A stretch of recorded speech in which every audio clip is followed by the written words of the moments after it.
ये आदमी एक समय पर ड्रग्स का आदी था, लेकिन बेहद अनुशासन वाला इंसान भी। उसने अपने ही शरीर और हालात की सीमाओं को तोड़ दिया, सिर्फ एक मजबूत विश्वास के दम पर। कुछ ही महीने पहले तक उसकी जिंदगी पूरी तरह बिखरी हुई थी। वह नशे में डूबा हुआ था, लेकिन जब उसे पता चला कि उसकी वाइफ प्रेग्नेंट है तो उसने पहली बार जिम्मेदारी की बात की। उसने अपनी वाइफ से कहा, मैं सब संभाल लूंगा, लेकिन उसकी वाइफ ने उसे दूर रहने को कहा। वो नहीं चाहती थी कि यह आदमी उनके जीवन को और बिगाड़ दे। दिल पूरी तरह टूट चुका था और उसी टूटे हुए दिल के साथ उसने एक बड़ा फैसला लिया, खुद को पूरी तरह बदलने का। वह अकेले ही नशा मुक्ति केंद्र पहुंचा। यहाँ एक सख्त नियम था, जो भी आता है उसे सबसे पहले अपने बाल पूरी तरह कटवाने होते हैं। कार्ल को अपने लंबे बाल बहुत प्यारे थे। उसने इस नियम को मानने से इनकार करने की कोशिश की। तभी मैनेजर ने कहा, अगर जाना चाहो तो जा सकते हो, कोई तुम्हें रोकेगा नहीं। उसने आगे समझाया, यह नियम सजा के लिए नहीं है, ये इसलिए है ताकि लोग खुद को नुकसान न पहुंचाएं। ये कोई जेल नहीं है, यहाँ ऊंची दीवारें नहीं है, हर कोई जब चाहे जा सकता है। लेकिन कार्ल पहले ही फैसला कर चुका था। उसने खुद से किया हुआ वादा नहीं तोड़ा। नया आया आदमी सबसे नीचे से शुरुआत करता है। सम्मान धीरे धीरे मिलता है और सिर्फ अच्छे व्यवहार से। नशा छोड़ने के शुरुआती दिन सबसे ज्यादा दर्दनाक होते हैं।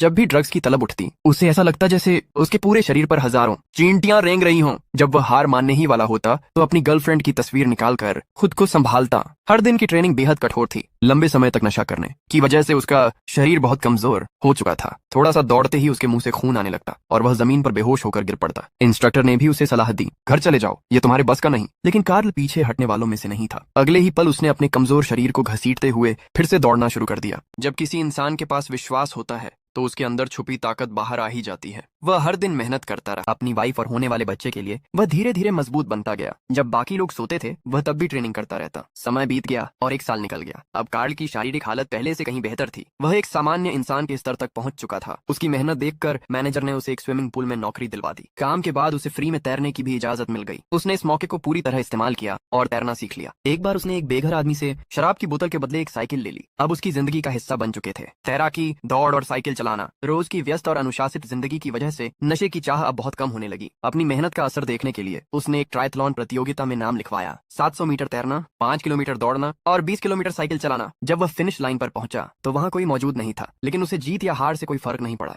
क्योंकि उसने पहली बार खुद की सीमाओं को पार किया था। उसी दिन उसे एक बहुत बुरी खबर मिली। उसकी गर्लफ्रेंड को आईसीयू में भर्ती कर लिया गया था। बिस्तर पर लेटी जिंदगी और मौत से जूझती हुई उसे देखकर कार्ल का दिल पछतावे से भर गया। जाने से पहले उसने उसकी पेशानी को चूमा। कमरे से बाहर निकलते समय उसकी नजर अपनी नन्ही बेटी पर पड़ी। वह उससे बात करना चाहता था, लेकिन उसकी गर्लफ्रेंड के पिता ने उसे रोक दिया। कार्ल वहीं खड़ा रह गया, खाली नजरों के साथ। वह जानता था वह अभी पिता बनने के लिए तैयार नहीं है। कुछ ही दिनों बाद उसकी गर्लफ्रेंड की मौत हो गई। उस दिन के बाद कार्ल ने अपने दुख को ताकत में बदल दिया। वह हर दिन पहले से भी ज्यादा मेहनत करने लगा। उसने नशा मुक्ति केंद्र छोड़ दिया और अलग अलग प्रतियोगिताओं में हिस्सा लेने लगा। उसने न सिर्फ कई प्रांतीय खिताब जीते, बल्कि यूरोप का ट्रायथलॉन रिकॉर्ड भी तोड़ दिया। उसे अंतरराष्ट्रीय स्तर की प्रतियोगिताओं का न्योता मिला। ये सब फिर साबित करता है, इंसान अगर चाहे तो खुद को बदल सकता है।